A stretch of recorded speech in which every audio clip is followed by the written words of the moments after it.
বাড়িতে কাঁকড়া রান্না হবে। আর এই যে বাবা কাঁকড়াগুলো এখানে কেটে নিচ্ছে। কাঁকড়াগুলোকে ভেজে নেব।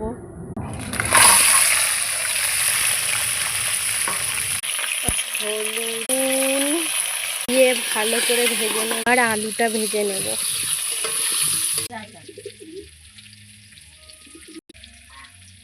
পেঁয়াজ, টমেটো, কাঁচা লঙ্কা, আদা রসুন।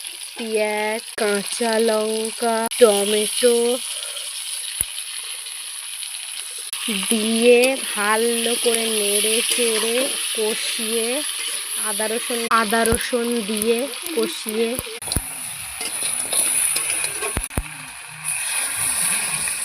পুরো আমার কাঁকড়া।